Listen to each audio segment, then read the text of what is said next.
বৃষ্টি আমরা কে না পছন্দ করি, কিন্তু সাধারণ মানুষের জন্য এই বৃষ্টি যে কত দুর্ভোগের হয়। Please like and follow. Hello everyone, this is Fatema, welcome Fatema blogs. সকাল সকাল উঠে বাহিরে প্রচুর বৃষ্টি পড়তেছে, আর আমি হলো বাচ্চা কাচ্চা নিয়ে খেলাতে ব্যস্ত। কারণ আমি যদি সকালবেলা ওদের সাথে অ্যাক্টিভিটি না করি, আমার মন ভালো থাকে না। আর আমার মন ভালো না থাকলে আমি সারাদিন কোনো কাজ করতে পারি না। আমার বাচ্চারাই আমার এনার্জি লেভেল, আর আমার বাচ্চারাই আমার লাইফের সবকিছু বলতে পারেন। হ্যাঁ, অবশ্যই এখানে মেইন প্রায়োরিটি আমার হাজবেন্ড, কিন্তু আমার বাচ্চারা সারাক্ষণ যেহেতু আমার সাথে থাকে, তো ওরা আমার বিশাল একটা জোনে আছে, যেই জোনে কেউ ঢুকতে পারে না। ওই জোনে শুধু আমি, আমার বাচ্চারা সব সময় দুষ্টামি, তারপর হলো ফান, তারপর হলো অ্যাক্টিভিটি, এগুলো করে বেড়ায়। এগুলো করতে আমার থেকে বেশি এখন আমার বাচ্চারা এনজয় করে। সকালবেলায় যদি আমি একটু লেট করে ঘুম থেকে উঠি, তারা যে আমার বেডরুমের দরজা অনেক জোরে জোরে বাইরায় যে, উঠো মাম্মা উঠো, তোমাকে ছাড়া ভাল লাগতেছে না। আবার সকালবেলায় সায়ন এসে এভরিডে জিজ্ঞেস করবে, মাম্মা তোমার কি শরীর খারাপ? এত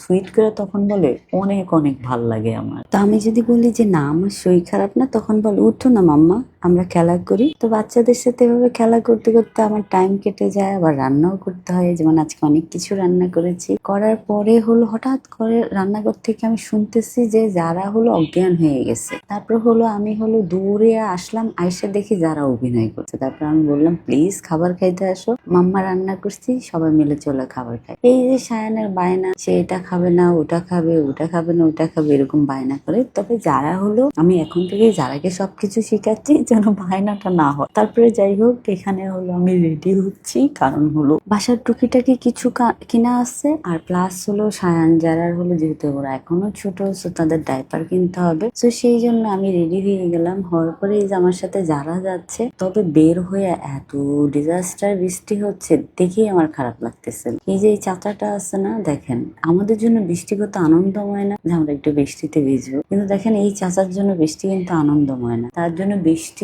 আসলেই তার আরো কষ্ট বাড়ে। তো তাকে হলো চাচাকে একটা ছাতা কিনে দিলাম, রিক্সাওয়ালা চাচাকে দিয়ে হলো আমি চলে আসলাম বাসার টুকিটাকি জিনিস কিনতে, যেগুলো আমার খুবই নিত্য প্রয়োজনীয় জিনিস দরকার হয়। তো মোটামুটি কেনার পরে আমি দেখি এখানে ফ্রুটস গুলো এত সুন্দর, তা আমি ভাবলাম একটু বাসার জন্য নিয়ে নিই, যেহেতু বাচ্চারা হলো আমের দিন আম খেতে খুব পছন্দ করে। বাচ্চাদের সাথে আমিও, আমার হাজবেন্ড আম খেতে খুবই পছন্দ করি। তারপর হলো ডাইপারের দোকানে চলে আসলাম। তো এখন হলো ডাইপার কিনে বৃষ্টি দিয়ে কি করব, বাধ্যগত হলো আবারও রিক্সা করে বাসায় যেতে হবে। তারপর বাসায় চলে আসলাম। আসার পরে হলো এখানে সায়ন বলে, মাম্মা তুমি আমাকে নিয়ে যাও নাই? তা আমি বললাম, এই বৃষ্টি দিয়ে আমি দুইটা বাচ্চাকে কিভাবে ম্যানেজ করবো, গাড়ি নেই। তারপরে জায়নের কিছু টুকিটাকি জিনিস ছিল, ওগুলা জায়নকে কিনে দিলাম। তারপর আম কেটে হলো মজা করে আমরা আম খেলাম। খাওয়ার মাঝে মধ্যে আমার বাচ্চাগুলোর কথা চিন্তা করলে আমার খুবই কষ্ট লাগে, কারণ ওদের না আছে দাদা, না আছে নানু, না আছে নানা। একটা দাদি আছে, তাও আবার সেই বিদেশে বাড়িতে থাকে। তো সব মিলা বাচ্চাগুলো এত বেশি একা থাকে, আমি ছাড়া ওদের সাথে টাইম কাটানোরই কেউ থাকে না। তো সবকিছু মিলে আলহামদুলিল্লাহ আজকের দিনটা খুবই ভালো গিয়েছে। Thank you so much watching my video. Bye bye, Allah.